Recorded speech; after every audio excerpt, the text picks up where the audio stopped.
to the 40 in Tennessee podcast. I'm Josh here with Randy and Houston. It's just the three of us this week, guys. And we got some stuff to talk about. Dire wolves. Dire wolves are back. George R.R. Martin was holding them. So, how you guys feel about that? They're going to bring dire wolves back. They're not dire wolves. What are they, Randy? They're genetically modified wolves, gray wolves. I mean, they're not even dire wolves are not even related to wolves. Just for the record, they're like actually related to jackals. Really?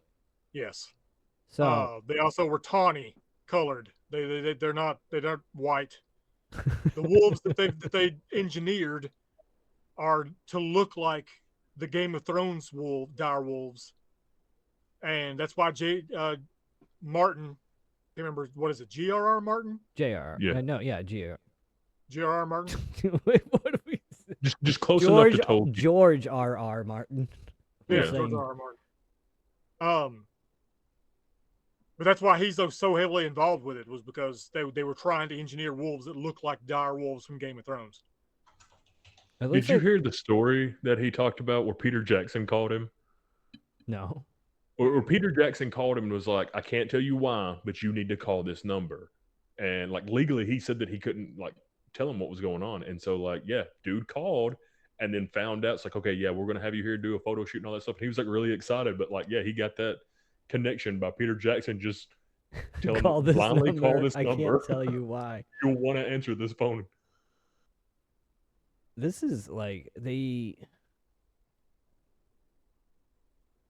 had a 13,000-year-old tooth from Ohio and a 72,000-year-old inner ear bone from Idaho, sampling these species, and that's how they started it.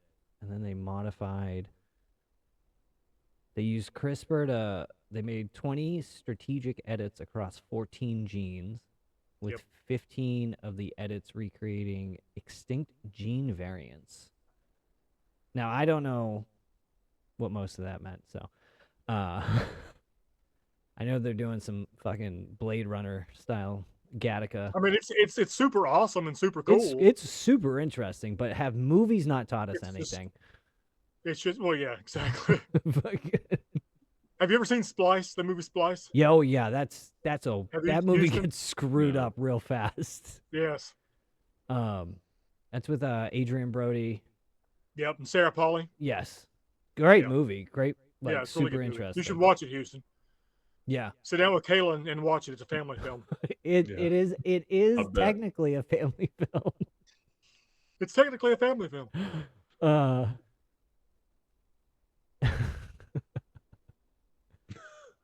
So bringing up like that, George R.R. Martin did the photo shoot and stuff. Like, I have this theory is that some of the investors in this have to be like HBO, because they're doing the new John. They're like CGI wolves are just too expensive, so like, we need some real ones. I did see the joke where they were like, literally, we brought them back from 10,000 years and you still can't complete Winds of Winter. Like, we brought dire wolves back before you finished your book. Everyone was complaining that they're like, oh, this is what you've been doing instead of finishing your last book. It's like, let that man, leave him alone. How big are these things going to get? It says like 3 times the size. It's suspected that they're going to get larger than usual, yeah. And so how fast does a dog get to full grown? Like, I think at 2 years old is when the dog's an adult, right? Yeah. Considered. I think. I'm just curious how fast these things are gonna grow. It'll have like when I had my golden retriever, man, it was like within 6 months he almost looked full grown. Like, I mean, they get that tall, lanky look within a month or 2. Yeah. See, that's where I want to start. Like, this isn't gonna be slow. We're gonna see this over a few months. We're gonna see the growth. Now, I don't want it to happen, but do you think there's going to be an incident with one of these things?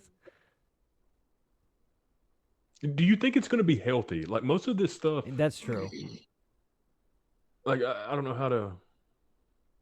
I mean, Well, I one don't know of how the much edits that they did messing to with it is specifically for its fur, like the fur to be like more plush and all that. Like they're going to be super hot. It seems like.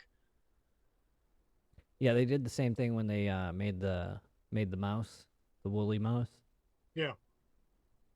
which I thought It's like, that was weird. I just think about how we've bred certain dog breeds that like they can't breathe through their nose because of like what we done to them, and it's like, okay, well, we're That's crazy. literally messing. Yeah, I don't know what's gonna happen to these things. And everyone has those dogs. I see them all the time. My sister has one of those dogs. Yeah. They look like Ewoks, literally man. it'll sit there and be like if it's awake, like it sounds like that,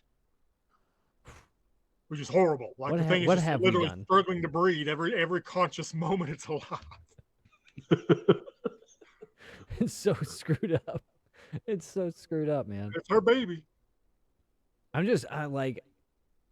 can't wait to see these things full grown then. And I hope they're massive.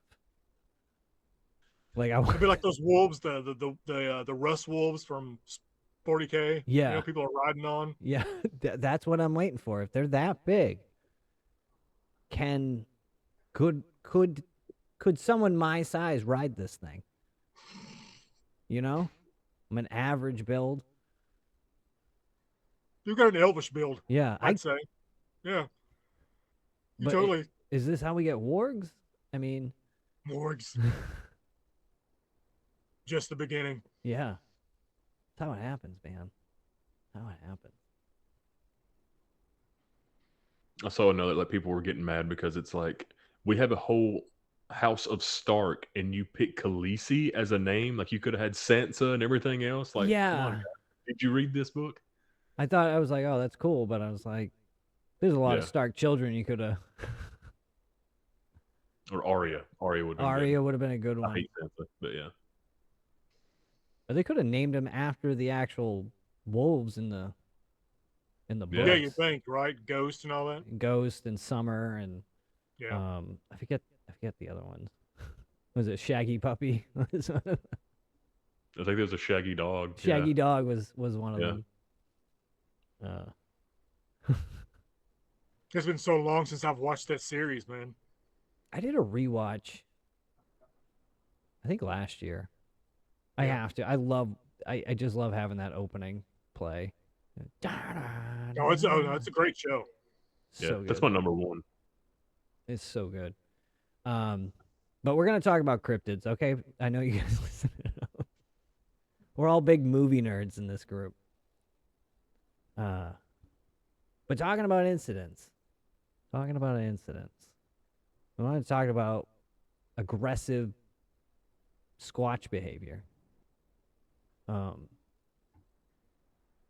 Not that I've really experienced that, but there's been some real doozies of stories out there, encounters that have happened. What should we start off with? What's a good one?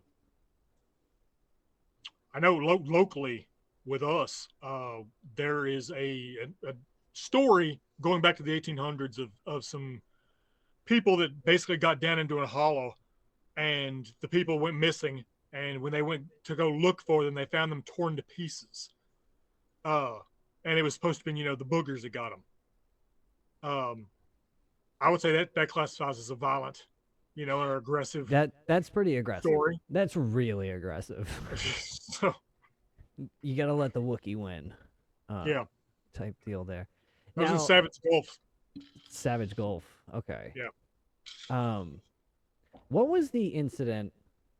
This is going to be kind of disjointed, but a lot of movies have been based on it. It's not the Boggy Creek one, but there's the one that happened. It's kind of been the antithesis of the start of like the Sasquatch legend before Patty.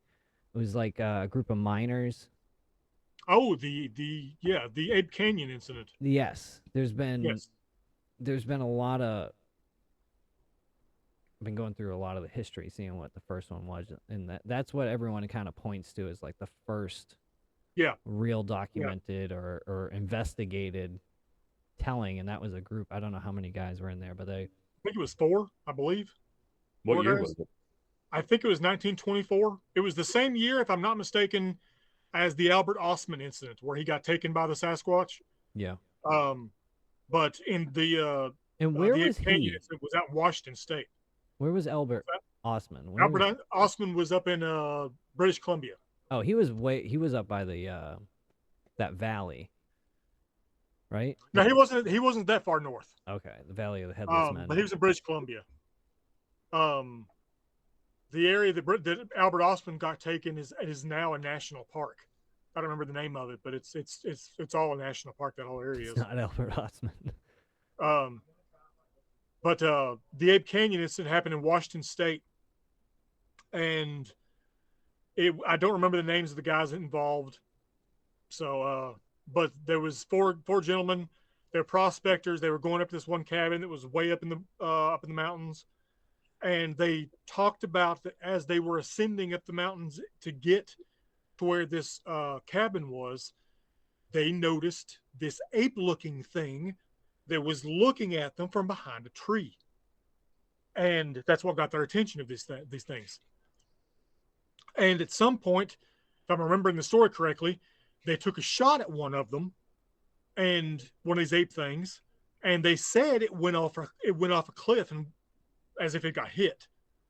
And that night, while they were in the cabin, boulders started being thrown at the cabin, big rocks, and supposedly, according to all four of those gentlemen, and they all signed sworn affidavits when they got back, that they all night long these things were trying to get in the cabin, or at least was terrifying them on purpose.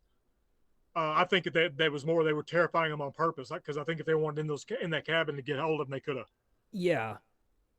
When you hear like the description of these things and how strong and powerful they are, like, dude, they can come through a wooden wall if they want to. They wanted to. Oh yeah. Yeah. Kool-Aid Man style. Yeah. Like the amount of times, like I've brought it up before when we stayed at the primary site in the cabin and stuff, and it's just got that little like latch lock, and I'm like, I'll lock it, and I'll be like, why? I'm like, they can just punch through the screen. Oh yeah. Like, I gotcha. I know that one got investigated by the local police. They found footprints in the boulders and stuff, and that they shot it, right? This is what you said. They supposedly shot at it, yeah, and one went off. Something about one went off a cliff after they shot at it. That's usually always that the night they attacked, and it was thought that they were basically retaliating for being shot at. And that's always kind of how the stories go, though. There's always been there was one I heard. It was on, actually, I'm gonna plug it, but the Sasquatch Chronicles. The guy was out with his like brother or something like that, and they went out like just shooting guns. Like they drove out to shoot guns, and they were just kind of like snowmobiles out, shooting guns into the woods. And he said the guy was, as he's telling the story, was saying that he was looking through the scope, and all of a sudden he saw a face, and he was like, "What the hell?" And then his brother's like, "What do you see?" And sees it, and he goes, "But it looked really angry." And then there was like multiples of them, and that's what always freaks me out. Is like, I think it was also in the siege of Hanobia. They shot it, and the woods erupted, came alive. Yeah. And that's how like a lot of descriptions of any like aggressive Sasquatch behavior. It's like, how many of them actually like around you at one time? That's always freaked me out in those stories. Is like, you think it's one or two, and then all of a sudden there's like 10 of them. Yeah. And then that's when I'm like, how the fuck are there 10 of them around? Yeah, right. Like that's, and it boggles your mind, right? It's better. It messes around with you enough to think that there's one out there you're messing with. Yeah. But no, these things are living families. There are a lot of people. There are a lot of people that think Sasquatch is a solo entity, and that people see the same Sasquatch all over like these places. That the Sasquatch that everyone sees is this one lone squatch. It's around. I didn't think that was a thing. And it wasn't until one of my friends, when I first started getting into this and like was talking to her about it, and she was like, "How is this one Sasquatch getting everywhere?" And I was like, "Hold on." I was like, "Wait a minute. You think it's just one?" She's like, "Yeah, this one that, you know." And I'm like, "No, no, no, no, no, no." That freaked her out. That when she started, I was like, "No, there's like family units, and there's like Yeah. a whole thing." I mean, there was one Native American tracker who got taken, and when Yes. he What is his name? Man, my brain is not working tonight. Mulchot Harry was his name. yeah, and Uh, he was taken. I remember his description when he got brought before what the way he described it was like a council, like a yeah, town meeting of yeah, Sasquatch. yeah. He said there was up to 30 that was there, and so they would pull out his clothes and look at his clothes like they didn't understand like how his clothes worked, and said that the females and the little ones were scared of him. Like they would walk up and look at him and then get these looks of just utter fear and disgust. So it's just like the wild stuff he was describing, like these 30 Sasquatch. And he said he was convinced that he's going to get killed and eaten by these things, because he said that not far from where he was, there was bones laying on the ground. So he's like convinced that he's going to get eaten. And he said that about dawn, the sun starts to come up, and he said these things kind of just go on their little way. Just walked away. Let's just walk off and go along their way. And he said after they kind of start walking off and going along their own little way, he just takes off. He just does runs the whole way back to the bay, which is like several miles supposedly. But that guy, according to the story, Mulchet Harry refused to leave a Catholic diocese that was there in the village that he lived in from that day forward. Like he would not go out in the woods. He would not. None of that. That was on Vancouver Island. That would mess me up. I think it would mess. Yeah, it would mess me up. Yeah. Randy, what would you try to communicate with them? Oh yeah, totally. I mean, if I'm going to die anyhow, if I expect I'm going to die, I might as well try to. I'd be weird about it. I'd be pleading for my life. Yeah, I'd be trying to be like. I'd be like, which one is my Squatch wife now? I'm one of you guys now. I'm with you guys. That's what I would do. I'm with you guys. Lord.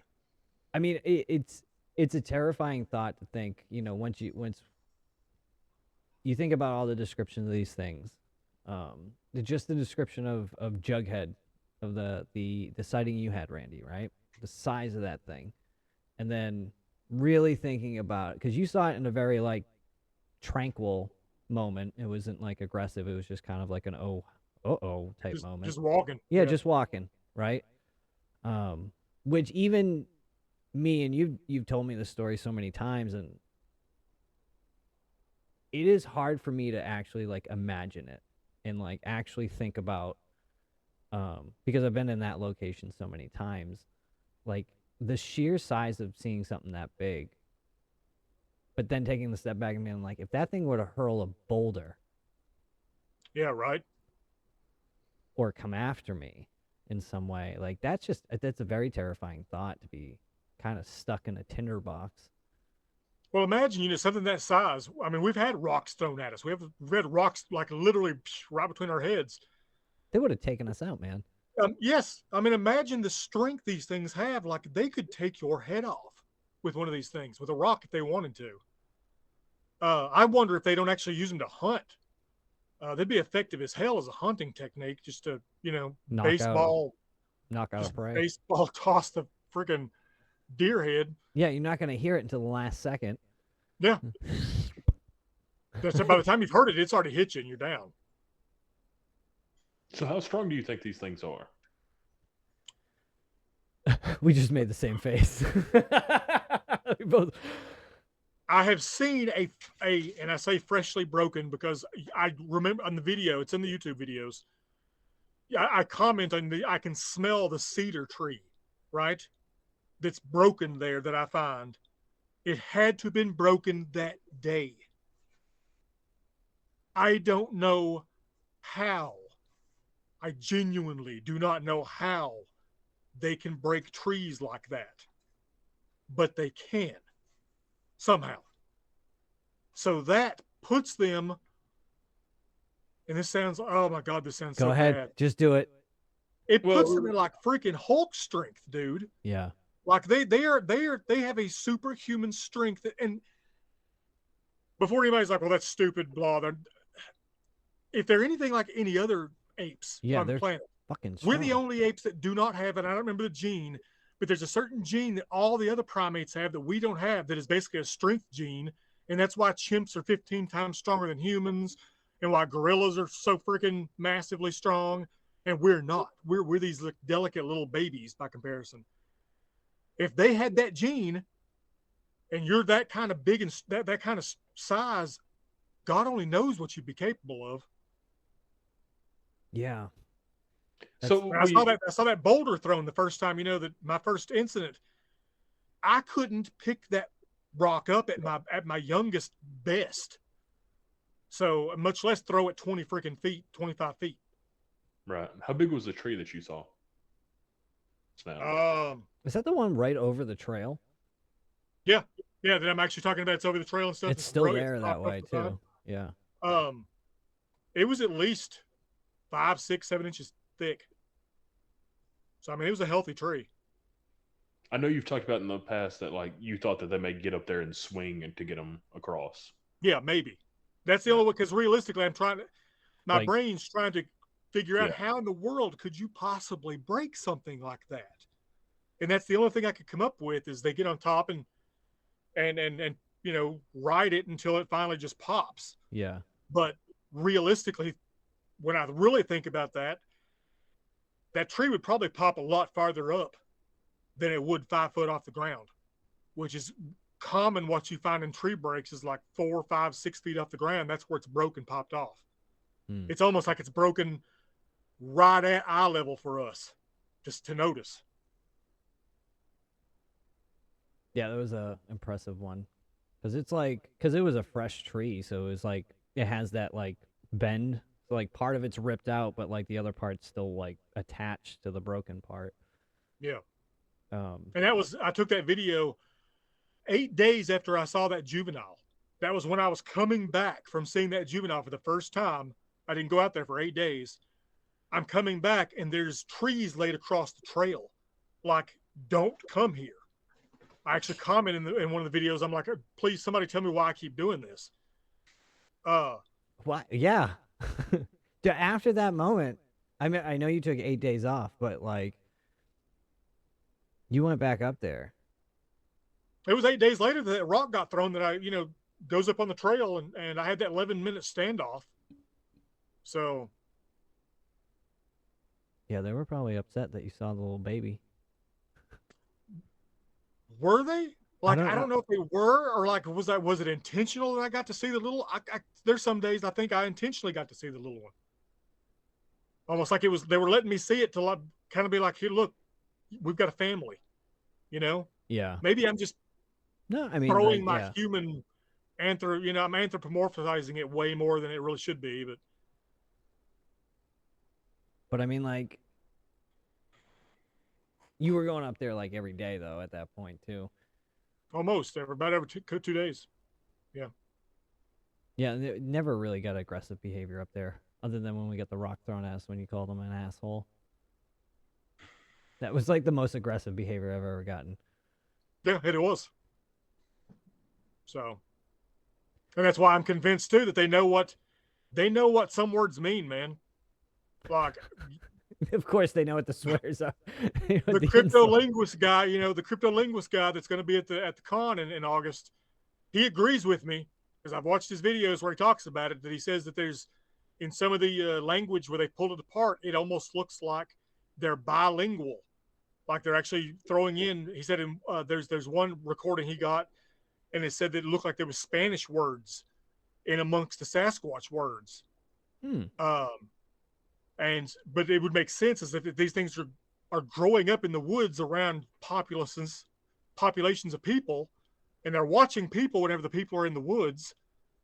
Would they pick up on the language? You know, if people are talking while they're walking through the woods. Skibbity toilet, man. They start yelling. Well, you've said before that you think a lot of what they do is mocking anyway, like the wooden ox Mimicking, and yeah. some other stuff. Yeah, mimicry. There's been reports. I remember there was a guy. He was he looking for his dog, and then he heard. Oh, that was Mike. That was Mike. Yeah. From Oklahoma. Yes, it was. Yeah. He said he was looking for his dog, and he heard something call his dog's name.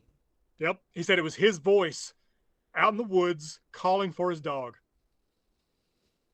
Yeah, that's creepy. I would hope that Mike's heard several things like that. Yeah, I'm just thinking about Harry and the Henderson, where he does the siren at the end and everybody splits. Yeah. Harry and the Hendersons, man. I was obsessed with that as a kid. That was a good movie. It was a good movie. I was probably the best Bigfoot movie they've ever made. That's what I would have done, though. I would have taken them home. Put them in my basement. Where did they feed them? What was you guys remember? He was eating goldfish, or he was eating a fish. He was eating the goldfish. He'd look outside. Lord. And so who did the who did that special effects? Yeah, who did the special effects for that? Rick Baker, I believe. And he got the description for that from like experience, like people who have seen it. Supposedly, yeah. I know that Cliff Crook, he was a researcher out in Pacific Northwest in Northern California. People like to say that he's a hoaxer. Mm-hmm. But he did a lot of, he's done a lot of good research back in the day. But he was a kind of an associate on that film, helping, with the authenticity of Harry's design and stuff. I still to this day think it's like one of the best like Sasquatch representations. Oh yeah, totally, man. Like he's not, because a lot of like movies, they always make him like a real like beast, like a real fucking evil thing out in the woods.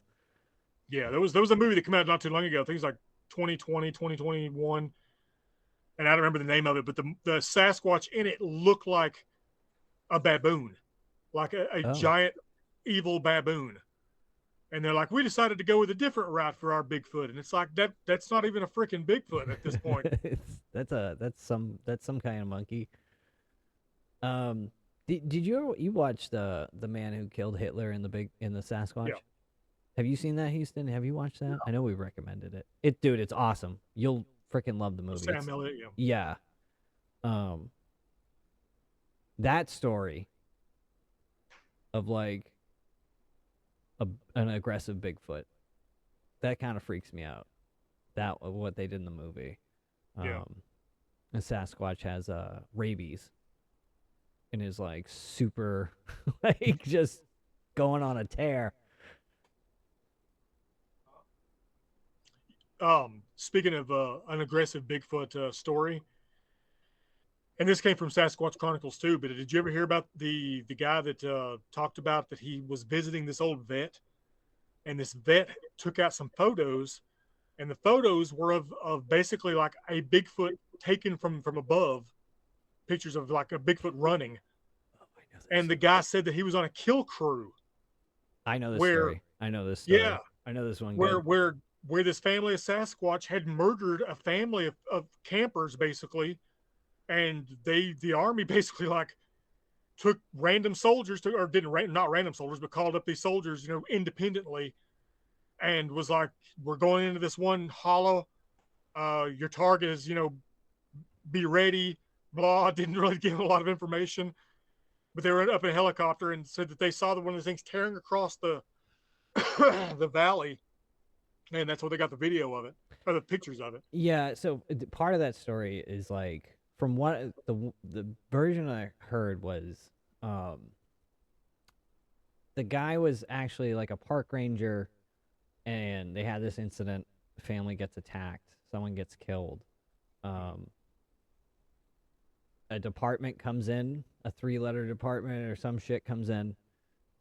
They train up the rangers to help, and like the park rangers to be part of it. They work with like army guys. But yeah, they go in with helicopters. They track one, and now the interesting part of the story I heard was that they killed the male. They found the female that had the juveniles. And in the story, what was told was that when they found them, the female Sasquatch was kind of, protecting the children. They killed the mother, they killed the female Sasquatch, and then they took the juveniles, like alive. Okay. I don't know if that's true. That's part of the story I heard, and I was like, wow, that's interesting.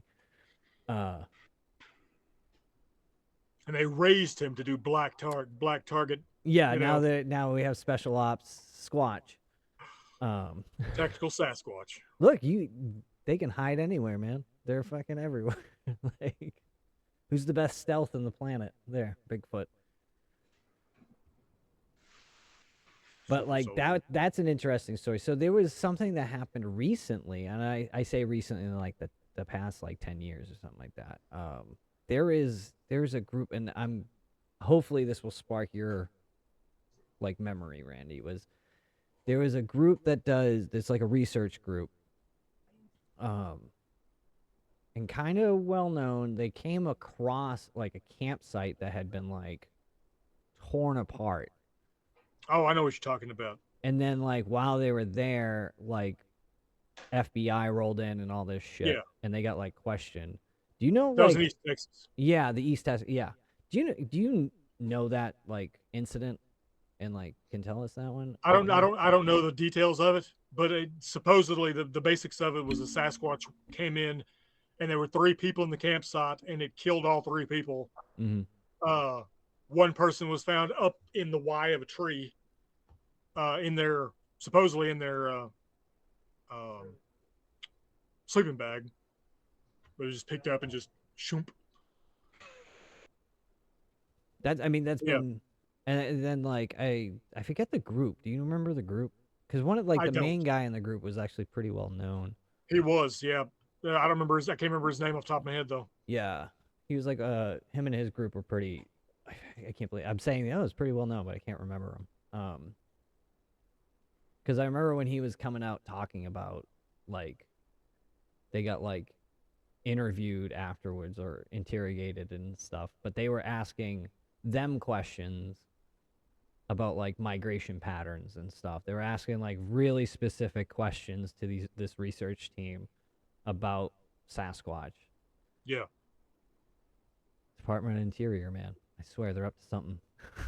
They're up to something, man. That's what all what's the word I'm looking for? Oh God, my brain today. It's the Boy Scout camps, man. They're holding these sides down.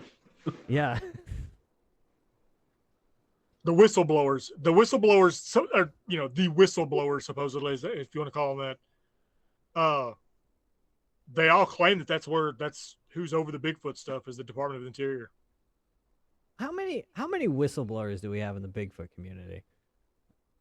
Not many. Yeah, I was about to say, like, I don't really get too many of them. It doesn't have whistleblowers like the UFO community does. Yeah, and that's one of those things I've always like wondered about. There was a moment, again, I say like in the past 10 years, but it was like I want to say 2015, 2016 or something like that.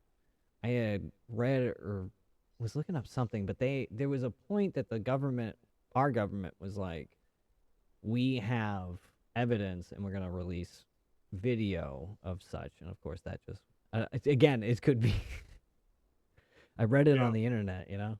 And I remember just like, I didn't say anything to anybody. I just kind of was like, I'm not seeing this anyplace else.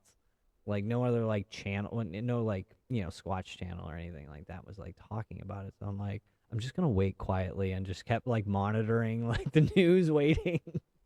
See if this is legit. I was like, yeah. I'm like, jeez. I would love that. I mean, oh yeah. I'd be like, here they are, guys. I mean, there's I quite mean, a few. what do you guys really think would change in the world if they came out and they were like, Bigfoot's real? Like, what's going to? I don't think much would change. Honestly, I think there would be a dip in camping for a while. Really, I think there'd be probably more of it. Actually, I think it would spike after a while. I think people would be a little like weirded out by it, but I think it would go up because then people are gonna be like, I want to go fucking see Sasquatch. I don't think it would be as big as a deal as aliens. Like I do think aliens is Yeah. like a different. That's just like a point of history that's just going to change everything. I don't think that Bigfoot would do that. No, I think that, yeah, like you said, people will be freaked out, and again, just like, oh, well, we can't trust anything. But so many people love Bigfoot. So many people it's love getting Bigfoot. there, yeah. You know what I mean? Like, I think if they came out with like Bigfoot's real, here's photos and stuff, I think people would be freaked out, but they'd be like, fucking A right. Like, it's to me, like, I mean, we've talked about it. It's just like Bigfoot's like the last bit of magic in the world, man, to me. Like, gotta protect him, man. Gotta protect him. I don't know. See, you guys know all these stories where, again, you talked about the Department of Interior and different three-letter organizations like have been a part of this. To me, it is hard to imagine that the government can handle this kind of Yeah, stuff. I don't think Like they can. Well, I mean, what I'm trying to say is like, and I've said this about like aliens and stuff years ago, where it's like they are so incompetent on the way that they run stuff that Oh, it's I like I agree. don't think that they can handle this. No, And then I start thinking about, well, it's not just the United States, but like you have all these other governments throughout the world, and it's like to me, it's easier to say, well, the government doesn't know as much as we like to assume that they do, yeah. and just then to think that there's just kind of just this shadow government that's kind of keeping all this together because I just it's hard for me to think that they could. No, I mean, I think in my head, I just view it as they may know something and may know more than about the subject, but they also could just be like, well, there's nothing we can do about it. Right. yeah, Like, yeah. it keeps itself secret by just the community itself. I mean, honestly, I mean, everyone, no matter what comes out, people call it a hoax anyway. So it's just like they Yeah. don't have to do anything about it. Like honestly, except for maybe like we said, these a few incidents where something like gets out of hand. They're like, okay, we got to go in and take care of it, take care of the issue. Like one of the Department of Interior guys that came out, years back.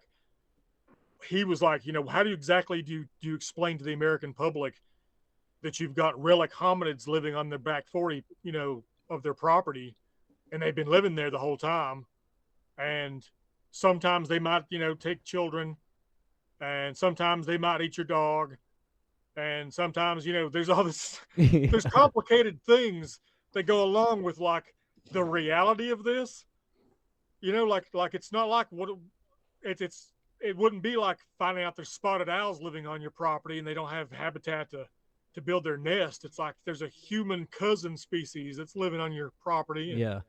you don't have a choice. There was again, it was on a Sasquatch Chronicles. It was a very like early on. This is like there was a point I went back and started listening for like episode 1 and going through them all because I want to hear a bunch. There was a stint he had somebody, I want to say it was Department of Interior guy on, but he was talking about there was a whole like neighborhood or community of people that were dealing with them constantly, and the stories that he was telling was like the Sasquatch were just running through backyards and stuff, and people were like trying to deal with this situation. And when I first heard that story, I was like, how is that happen, right? And then I come to Tennessee, and you take me to that one community that literally you pull up and they have the signs that say, please slow down, we love our Sasquatch, and everyone who lives out there is like, yeah, we see him all the fucking time. Where was that? Out in Hills Creek. Yeah. Yeah. And it's like, oh, I guess it just does happen. And then people just like, I'm not gonna say anything. So I mean, again, it's like its own thing. Like it keeps itself secret because no one wants to fucking say anything when they're like, yeah, I got them living here. Well, like the lady that lives out there, man, I talked to her, and the first time I ever talked to her, she just kept saying over and over, she's like, if you just leave the things that are out there in the woods alone, they'll leave you alone. Mm-hmm. Like there's nothing out there. They're not going to bother you. They're not going to hurt you. She's like, just leave them alone and they'll leave you alone. And I'm like, what are they? Just leave them alone. Yeah, but Just what are they? Just kept saying, they're. Well, I mean, there's definitely like, you can tell where the stories of like the Fae and stuff, like kind of those spiritual things come from, with what we've dealt with a lot out here. Yeah. It's just wild to think. It's just if you don't bother them, they're not gonna bother you. But I want to bother them. I want them to harass me. That's why you get the rock stone at your head. Yep. That's we get stuff thrown at us. Yeah. Yeah. There's several little communities around here that know stuff's going on. That up there on the mountain, Wildwood Road. There's several people on Wildwood Road that all know the shit's going on. No, one of the wilder, when I say wilder stories, that I've heard, and it actually came from you, Randy. You were the one who's like, there was an incident. So after Mount St. Helen erupted, do you remember this one? Oh, the one where they found supposedly. Well, there was a point. One of the firefighters drove a Department of Interior guy like up the mountain, and supposedly, he supposedly saw this guy get out of his truck, walk into the woods. A Sasquatch walked out. They had a burned Sasquatch. A burnt Sasquatch with burns. Yeah. They had a conversation, and then the Department of Interior guy got back in the truck and was like, "All right, we're good. We can leave." It's like, yeah, the Department of Interior guy what was talking in the Sasquatch's language, supposedly, according to the guy. Like walked up, guy starts garbledygooking. The Sasquatch garbledygooks back, comes back out over to the Jeep, and the whole time this guy's job in the military is to drive this Jeep for this guy. Now, so this is my question: is like, how do I get that job? How do you happen into that job? Dude, I honestly think it's. I mean, you've been in the military. Oh, yeah. The guy was probably just happened to be in the right place at the right time, and they're like, "Dude, he did all the right things. Somebody to go drive the Jeep over there. Go do that." And it's like, okay. I mean, yeah, I get that, but the guy, not the driver. I'm talking about the Department of Interior guy. Think about that guy coming in the Department of Interior to begin with. Wasn't for Sasquatch. You know what I mean? And then eventually they were like, "Hey, Bob, we have quite the promotion for you." So we're gonna send you to a language school. We know you have been wanting to learn a second language. You've been talking about it. So we thought it'd be great. No one knows this one really. Yeah, there's no Rosetta Stone program for this one. You've been wanting to travel around the country. We got that too. You're gonna be going all around. Like, they do a pretty sweet gig. I've always thought about, I was in the military, so like I've been through a lot of like briefings and stuff like that, and they can be very dry, even the most like crazy mission or something like that you're doing, or operation or training or something like that. A lot of it's just like death by PowerPoint. So I'm curious about like these guys sitting in a meeting where like they're getting the first time briefed on what this new this new job they have, and they're like, okay, so the Sasquatch, and the guy just talking, and like imagine sitting in there and be like, say that again, what are we dealing with? It's like, and you just have to sit there and act like everything's okay. But like if you've worked for the government, when I would always say this when we do like a training operation, I was like, is this an experiment? Are they fucking with us right now? Like is this, some like MK Ultra shit they're doing on me, like trying to make me believe that there's a Sasquatch and I'm going to go around dealing with like, So when you get deeper into this story though, like how did the Sasquatch know like the time and place to meet up? Like there was exactly. Oh, the guy was something about he yelled out. He yelled out some screams or something, or garbledygook or whatever, and that's when the Sasquatch walked up out of the woods. But they said this guy went to several caves. He drove him in the Jeep to several caves.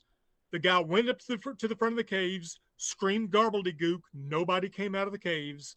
And then there one time he went up wherever it was, the forest or whatever, screamed the gobbledygook. This Sasquatch comes walking out. He's got burns on like his arm and his leg, supposedly. And they gobbledygooked it up. I just want to know what they talked about. I just want to know. I want to know what he went by. Like, what name did he call out in the caves to kind of be like, "Are you home?" Right. It's just like, chicken eater, are you here? You know, whatever Sasquatch names. I want to know the Sasquatch name conventions in their own. Like, what do they name each? Like, oh Lord, there's a guy who, what was his name? He who breaks trees. You know, Grog. I think his name was Grog. Grog. Guy who claimed I can't remember his name. The guy he's passed on, but the guy claimed that he made friends with an adolescent Sasquatch when he was an adolescent, and grew up with him. Mm-hmm. And I think his name was Grog, something like that. I mean, he sounds like an orc. Yeah. I know, that's what I was thinking too. He befriended an orc and thought it was a Sasquatch the whole time. That's the next like.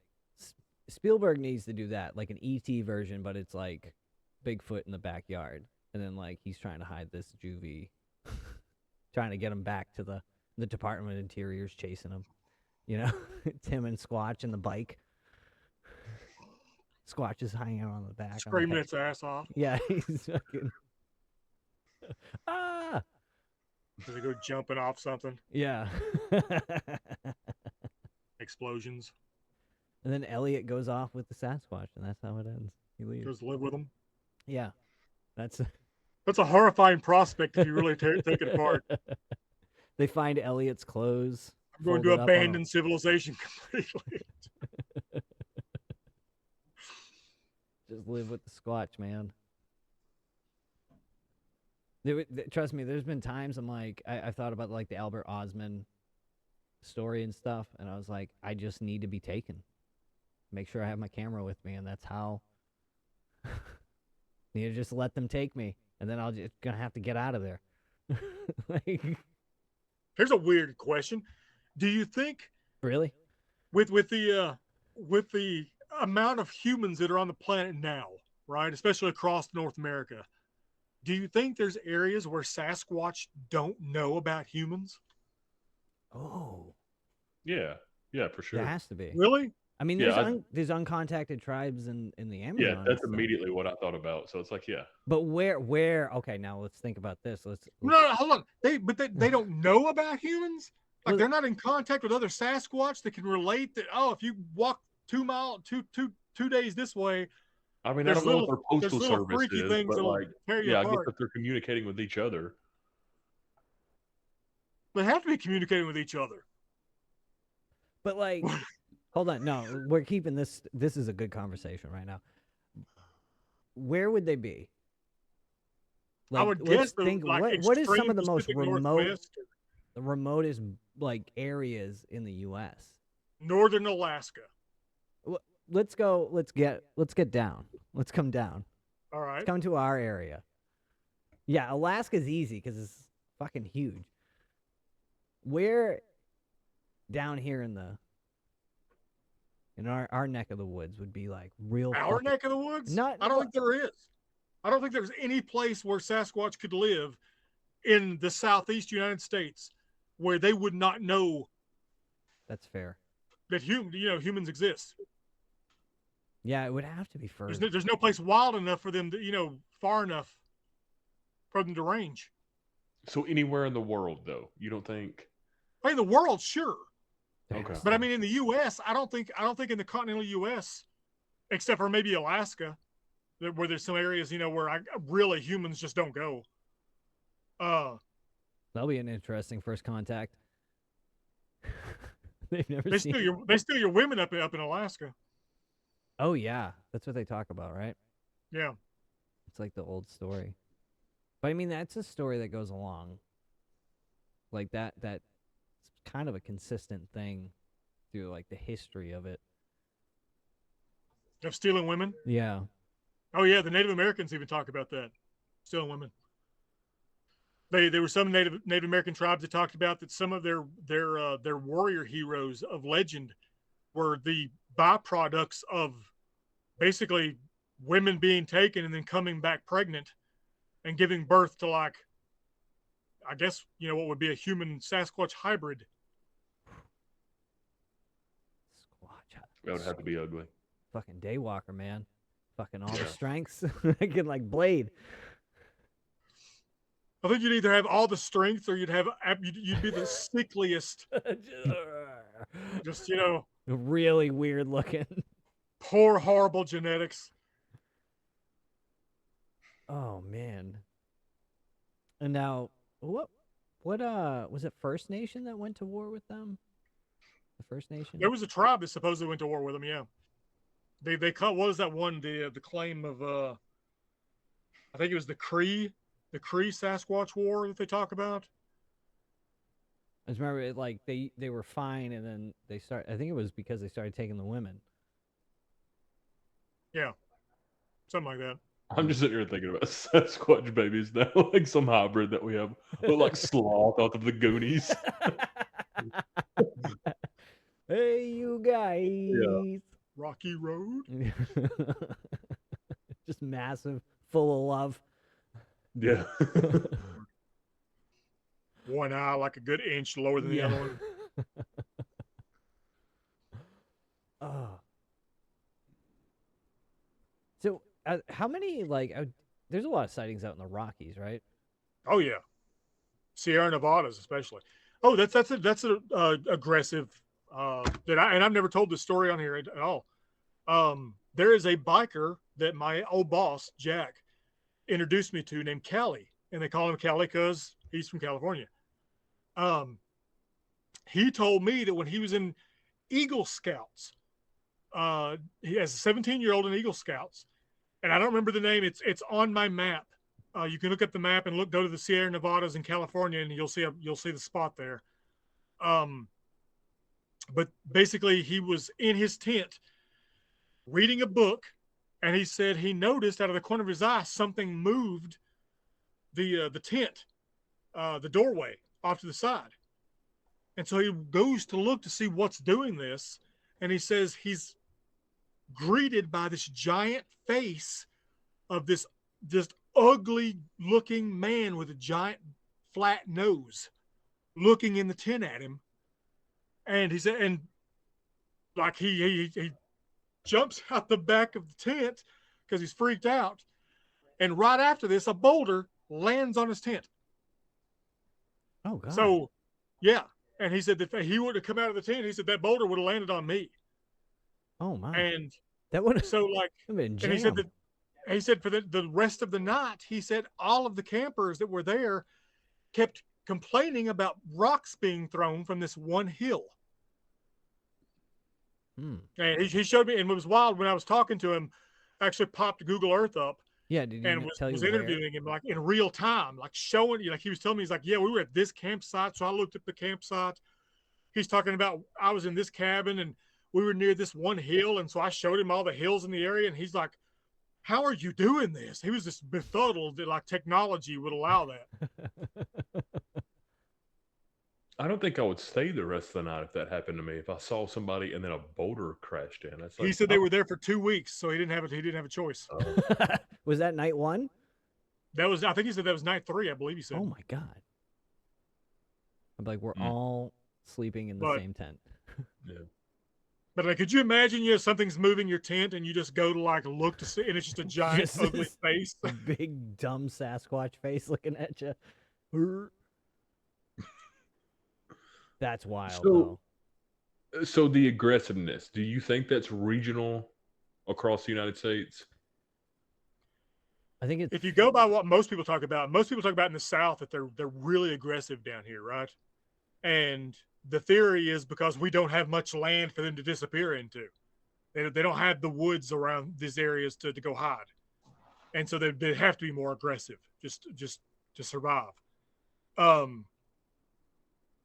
I have a problem with that assessment because although I've talked to people that have had aggressive encounters, we have multiple places we go that have activity, and we have yet to have any kind of, oh my God, aggressive encounters Yeah. in any of them, except for like if you want to count the boulder being thrown. I generally don't remember that one.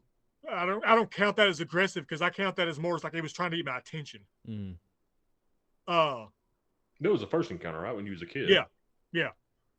Yeah. I mean, the way I look at it is, if it was a bit wanted to be aggressive with that boulder throw, why didn't it throw it at us? Yeah. Yeah. You know, it threw it in a direction of, you know, that we'd see it. So, so I've not experienced the aggressive nature of the southern Sasquatch that everybody talks about all the time. I've experienced a whole lot of curiosity. Well, it seems like curiosity, at least.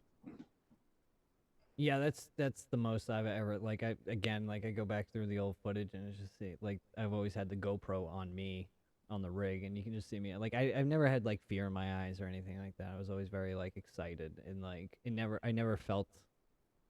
got the feeling of like, get the fuck out of here. Yeah. Any times in those situations, usually me being like, I think we should go. Like, I think, like, I'm starting to, like, this could escalate more, and I'm not sure if I'm ready for it.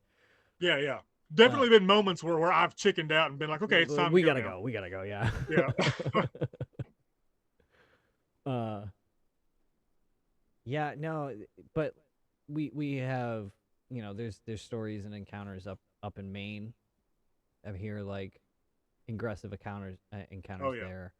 I honestly think it's where they're at the time and who they're dealing with.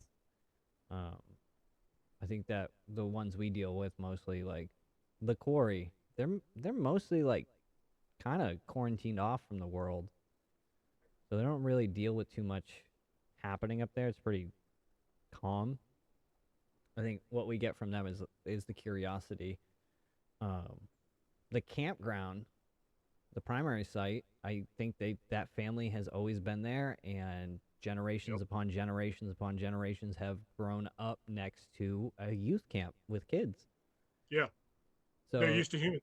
They're just used to humans. So I think we again, we like, I love to say, it's like I'm so spoiled as a researcher, like, in that case. But I think a lot of the time people are just, depending where they're at, I think you're right, it's just like encroachment on their territory, and it always seems like they never like attack without cause. You know, like there's usually a reason why they do it. Any of the stories is we shot first is always what happens. Yeah. I think a lot of the times it's also just behavior of like trying to get people out of the woods because there's families nearby. Because again, these things don't. If you're around and you hear one of them, I guarantee you there are multiple other ones nearby. I'm not saying another one. I'm saying multiple others nearby. And I'm basing that off all the activity we had up at the primary site. On the best day we ever had, we had 8 of them go off around us. Like wood knocking, just one after another, after another, after another, after another, after another. Just like they were sounding off like, hey, I'm over here, I'm over here, I'm over here. It genuinely seemed like they were like, it genuinely seemed like they were letting us know, like, this is how many of us are here.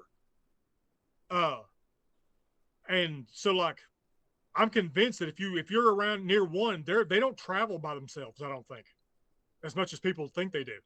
I think if you see one by itself, and it's because it's traveling from point A to point B, and it's trying to get there in the quickest amount of time. That's why a lot of sightings are, across the road or through a pasture or something like that.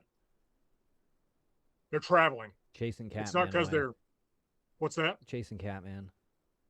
Chasing Catman, yeah. Through a bullfield. We mentioned him twice.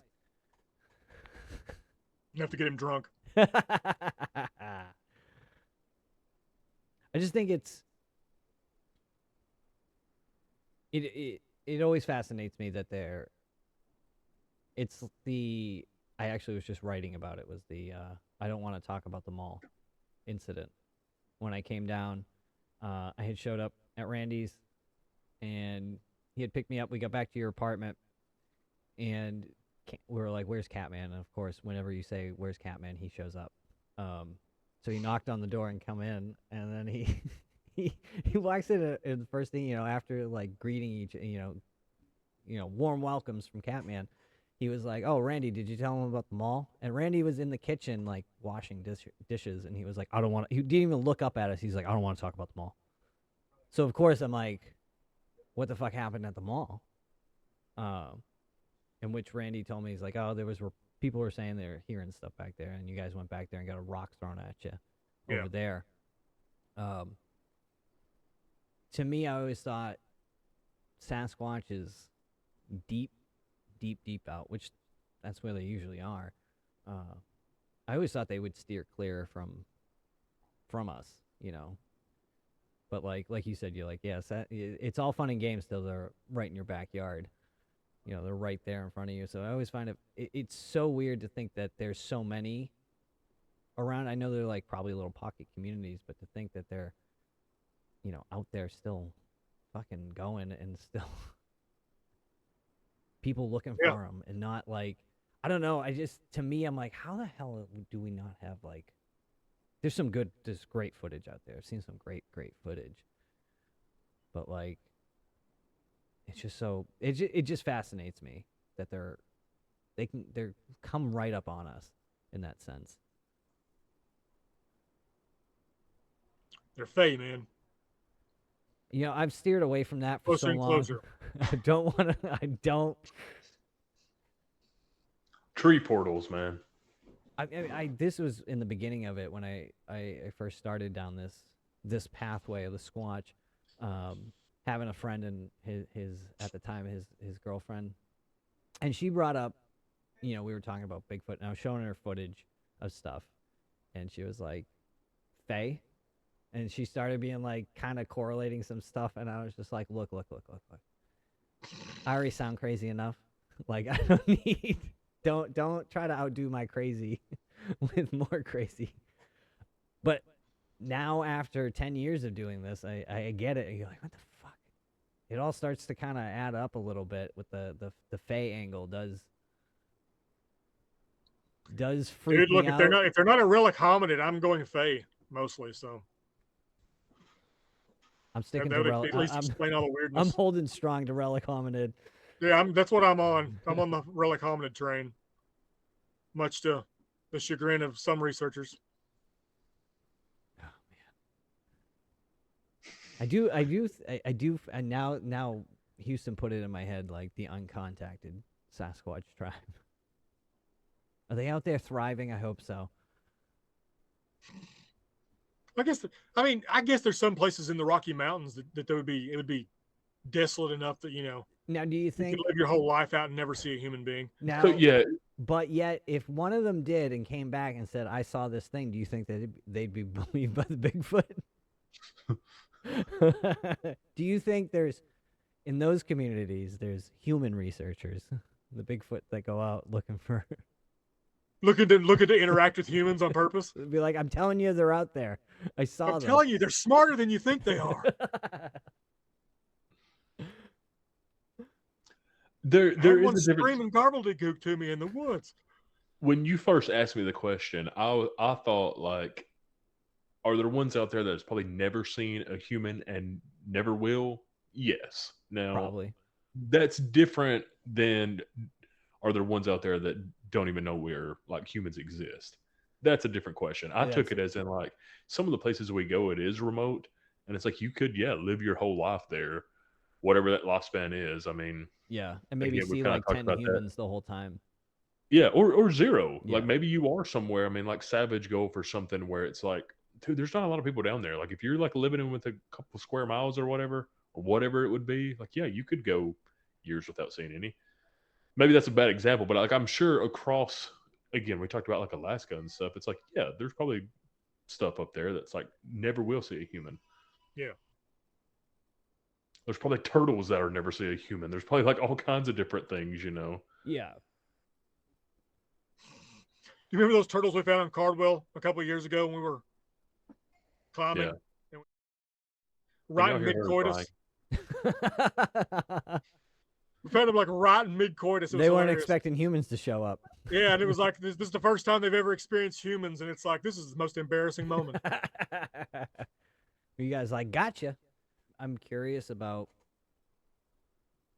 like, we've talked about this before, but again, like their own habits, like with the tree arcs and stuff. Like, I'm just very curious, like just really curious about them as like their social interaction with each other. You know what I mean? Yeah, Like, I've always been very curious about that because we, like, when we found the footprints, remember the footprints when we had like the little ones between the big ones? Yep. And it was like as if like a dad was walking, holding the kid to. Yeah. Right next to it. Where was that? Yeah. Yeah. Yeah. I got it. Yeah, you're good. The primary site. Where was that? You say? The primary site. No, I just asked because we did see that at Cardwell too. Yeah. Oh yeah, we did. Yeah. Yeah. So like, they are very protective of their young, like many fucking animals. But I always, I wonder, is like teaching them how to walk. When we saw that, and we kind of were just like, is that what's going on? It really starts to kind of put some, like, a little bit of perspective on it, like you're like, Yeah. what am I really messing with out here? Yep. That's how I feel about it. That's one reason, like, I can't be like some researchers and just, I don't know, be as intrusive as they are. Because it's like we're dealing with a family. As whether you want I've been to be watching. weird about that or not. I've been watching. Did you guys ever watch Chimp Empire? No. It's on Netflix. It's amazing. But like the precautions to go into that, like, chimp reserve, not even precautions, but the rules is what it is. It's like, can't have food on them, can't eat in front of them. Like, they've established that humans come in and just kind of observe them, and they're fine with that. And it's like, do we need to do that? It's like very Jane Goodall, just kind of just chilling, which is kind of what you did for that long stint, Randy. Was you went out there almost every day and like hung out? Yeah, just hung out with them. See what they do. Yeah. I know there's places in Japan you go and like same rules. You can't have any food on you. You can't smell like food. Yeah. All of that. Yeah, I thought that was like interesting. I've been watching a lot of those type of documentaries now, like how like researchers work with apes. Because I'm like, look, man, I'm looking for anything right now. I watched fucking, was it Mountain Monsters? Mountain monsters. Oh God, Lord. Look, I don't know where they found these guys. I appreciate the traps they make, though. I really do love them. It's very like Wile E. Coyote. Bushcraft. Yeah. But yeah, the gun safety. Well, you brought up gun safety on that show. Because I thought about that. I mean, there was some while ago. It was like, how do you trick them? How do you trap them? I never thought you could put a cage big enough to put one of those things in, though. Or lure. I remember in there. back in the 90s, there was a huge thing where they put a gigantic trap out in the redwoods, and they was baiting it with beer. It was like a beer gimmick, but they were baiting it with beer in an attempt to capture a Bigfoot. And like I saw a few years ago where apparently that big giant cage is still out in the redwoods where they set it back in the 90s, and it still hasn't caught Bigfoot. Damn it. What kind of beer does Bigfoot like? Oh. I don't remember what beer it was. I'll have to look that up. I feel like it would be Budweiser. They were trying I was to get the thinking new like mascot. Old school Pabst Blue Ribbon. Oh yeah, baby. Room temp too. Yeah. It's good beer. Oh. I think that's where we should end it for the night. We're getting to the ridiculous. Not that most of the conversations we have aren't. Yeah, guys. I hope you enjoyed tonight's show. Again, tickets are on sale on Eventbrite for the Yes. Wildman and Cryptid Con in McMinnville, Tennessee, August 16th this year, 2025. Come join us down there. We got a great lineup. You released the lineup, right? Yes. Whole lineup. Yep. We got guests like Hellbent Holler, Martin Groves, Janice Carter's going to be there. Yep. Who else? Yeah, she just confirmed yesterday that she would, in fact, be there. So hell yeah. I was already including her on things, Yeah, hoping. we were So- saying she's coming. No, She said she's going to try, but she confirmed she will be there. So She was great the first year. She was great. Yeah. But we got a great bigger lineup. We got more guests who aren't speaking, but they'll be at the table so you guys can talk to them. And great vendor hall too. We expanded the vendor hall. So please come and join us August 16th this year down in McMinnville, Tennessee for the Wildman and Cryptid Con. It's going to be a good time. It's going to be a wild time. You guys can also email us at the end of this. Down in the description, we'll have our email for the show. If you guys have any questions or encounters you'd like to share with us, please email us. We'd love to hear from you. Trust me. All right. With that, have a good night, guys.